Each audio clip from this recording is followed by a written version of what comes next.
জুলাই সনদ একটি ঐতিহাসিক অর্জন। এটা শুধু আমাদের রাজনৈতিক ইতিহাসে নয়, বৃহত্তর পরিমণ্ডলের রাজনৈতিক ইতিহাসেও স্মরণীয় হয়ে থাকবে। দলিল তো স্মরণীয় হয়ে থাকবেই, এটা রচনার প্রক্রিয়াও স্মরণীয় হয়ে থাকবে।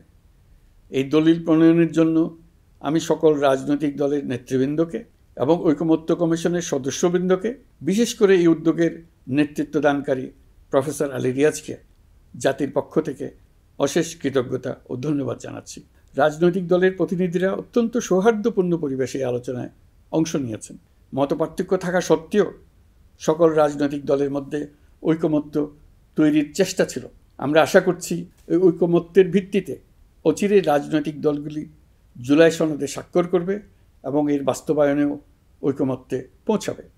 জুলাই সনদ বাংলাদেশে সুষ্ঠুভাবে ক্ষমতা হস্তান্তর, জবাবদিহিমূলক রাষ্ট্রীয় প্রতিষ্ঠানগুলোর স্বাধীনতা ও সক্ষমতা, নাগরিক অধিকারের সত্যিকারের বাস্তবায়ন, রাষ্ট্রীয় সম্পদ ও সামর্থ্যের ব্যবস্থাপনা নিশ্চিত করবে।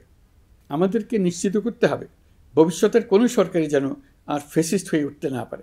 রাষ্ট্রকে এমনভাবে মেরামত করতে হবে যাতে কখনো কোথাও ফ্যাসিবাদের লক্ষণ পাওয়া গেলেই সেটিকে যেন তাৎক্ষণিকভাবে সেখানেই নির্মূল করা যায়, আর যেন 16 বছরের জন্য অপেক্ষা করতে না হয়, বহু মানুষকে প্রাণ দিতে না হয়, আমাদের যেন আরেকটি গণ-অভ্যুত্থানের প্রয়োজন না হয়।